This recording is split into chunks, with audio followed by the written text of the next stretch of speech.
Yo, what's going on, guys? In today's video, we're going to cover the second most important part of the gym, probably the second most important thing that there is to the gym, which is consistency. I get asked a lot by a lot of people, like, oh, how do you wake up early? How do you prevent yourself from program hopping? How do you, stay motivated? So in this video, I'm going to cover all of the different keys to consistency so that not only can you level these up, but you can also understand and be aware of them going forward. So the first key to consistency is motivation. So I made a whole video on this, but long story short, for motivation, you need to be intrinsically motivated, which means the reason for you going to the gym has to line up with your identity, with your inner values and beliefs. You're not doing it for like any kind of external reward, such as, you want to get girls or you want some kind of money. These kind of things are external factors. They're not really going to keep you going in the long term. So you need to be internally motivated so that way you will be highly driven towards finishing your goals. The second key is to not make any excuses. So I know you probably feel like, oh, I never make excuses. Trust me, yes, you do. If you're on this video, chances are you make excuses. I make excuses. I'll admit it. So the thing about excuses is they never feel like excuses. They kind of sneak up on you.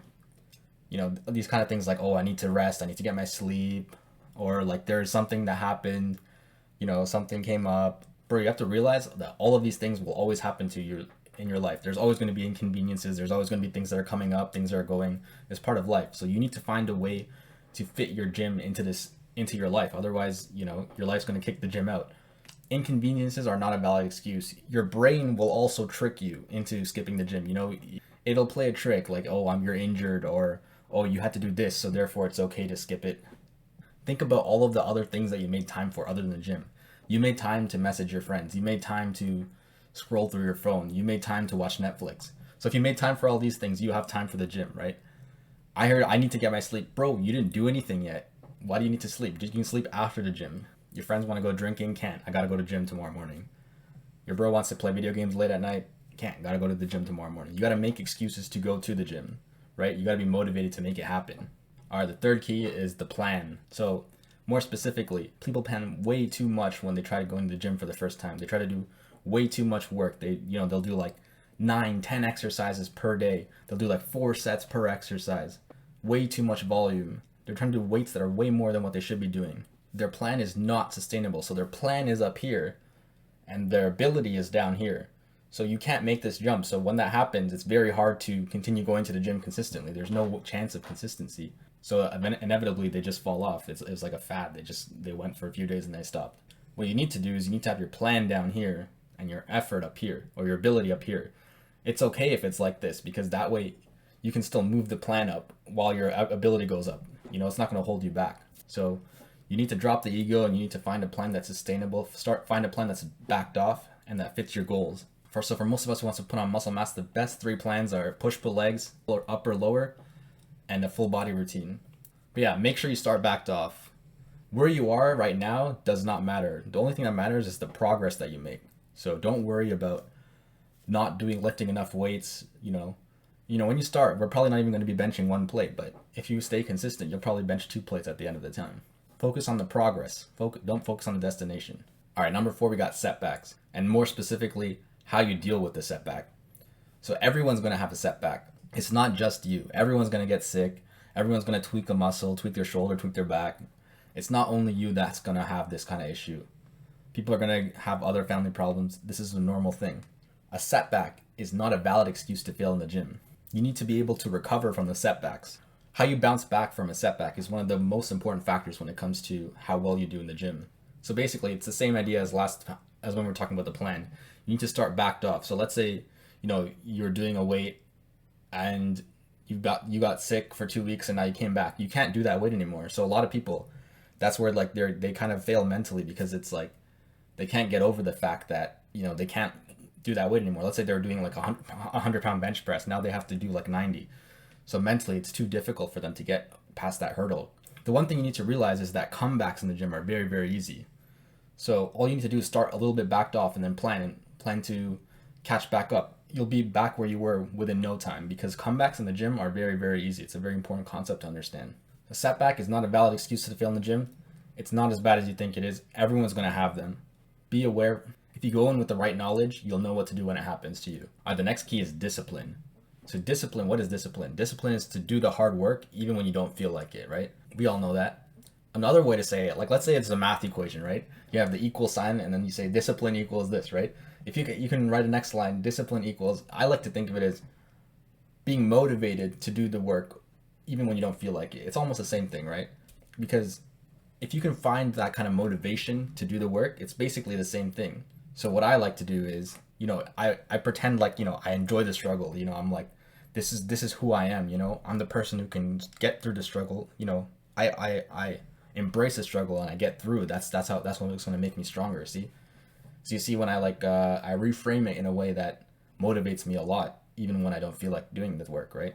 So one thing to realize is the days when you're not motivated is the days that matter the most. There's days that are going to determine whether you accomplish your goals or not, whether you can beat the competition or not, because everyone else is going to not go the day that they're not motivated. So if you're the one who's going to go when you're not motivated, then you're going to win.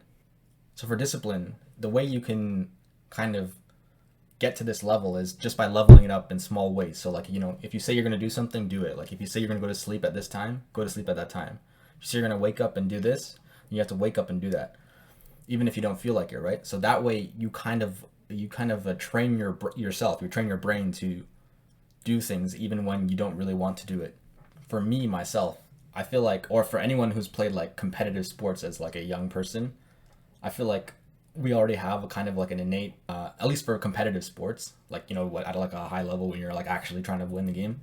So I feel like we kind of have it drilled into us a little bit, because I remember my coaches, like we would have to run, right? And we'd be dead tired and they'd still make us run. And then we'd be even more tired, like even more tired than we could possibly imagine. And they'd still make us run. So it's like, we had to keep doing hard things, even though that we didn't feel like it, even though it was extremely difficult. Like we would have never done that on our own, right? But because we had them pushing us over and over again, it made doing the hard thing when we didn't want to do it something that was normal. And so like, we were kind of rewarded, because once you're on the other side of it, you can kind of see like, wow, that was really worth it, right? So that feeling of like, that like you get after, you feel really good after you do something that you do that was really difficult. You kind of chase after that. So that's why leveling up is also very important, because the next time you get put into a situation like that, you'll be more willing to approach it directly. And that also leads me to our next point, which is accountability. So like for me, we had our coaches like yelling at us to keep running, or like, we'd get punished with something even worse, right? So accountability will force you to stay disciplined. It's a hack to discipline. It kind of like, it forces you to do things even when you don't want to. So for me at the start, when I first started going to the gym, I had my friend Jake. So he would come to my house and be like, we're going to the gym. So the first, like, I'd say 1 week, I needed that in order to get going to the gym. So if you can find somebody to go to the gym with and hold you accountable, that would be very helpful. Here, I'll give you a challenge actually. If you're someone who wants to set a goal for the gym, write it in the comments below. I'll hold you accountable, okay? I'll make sure that... Actually, yeah, that's perfect. All right, here's an idea. If you're someone who goes to the gym and you find it hard to stay consistent, join my Discord server and let us know your story. Let us know which days you're going next week. I'll hold you accountable personally. It's completely free to join. You can ask me questions anytime. I want you to join that and tell us which days you're going to the gym next week. And we'll hold you accountable. I'll personally hold you accountable. I'll check in each day and make sure that you're going to the gym. So feel free to join that new Discord server. It's in the link below. And I will hold you accountable personally, because I feel like that's one of the best ways to start. That's the way I started. When my friend kept coming for the first week, I needed his accountability. After that, I was okay, because, I became more and more intrinsically motivated. I became more accountable to myself. But at the start, I needed that accountability. So if you're someone who's starting out and needs that, check out the Discord.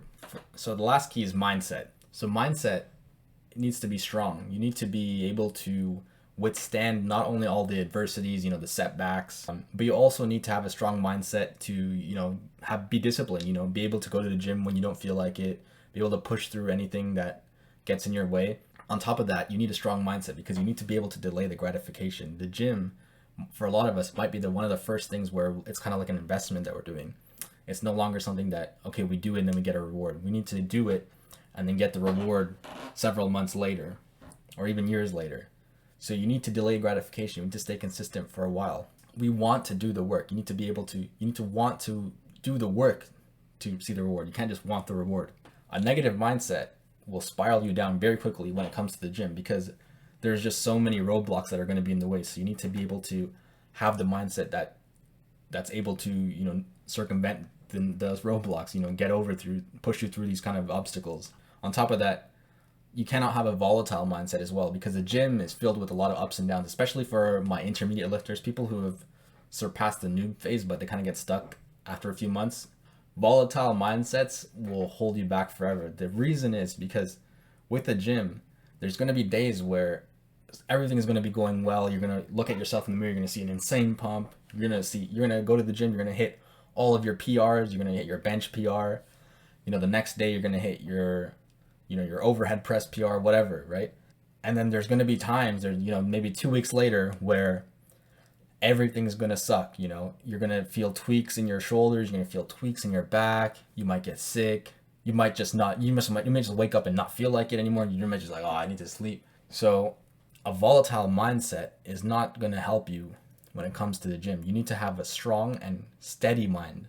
You need to be able to push. You need to be able to basically show up to the gym with the mindset of wanting to do the work instead of wanting the rewards.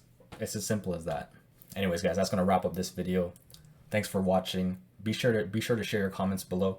Be sure to join my Discord server, you know, so you can set up that accountability. Ask me any questions you want. I have a new Discord server, so please go check it out. Like the video if you did. Comment your thoughts down below. Let me know what you struggle with the most. Which of these keys do you feel like is the hardest? Which of these keys do you feel like you already have set? Subscribe if you're not already, and I'll see you guys next time.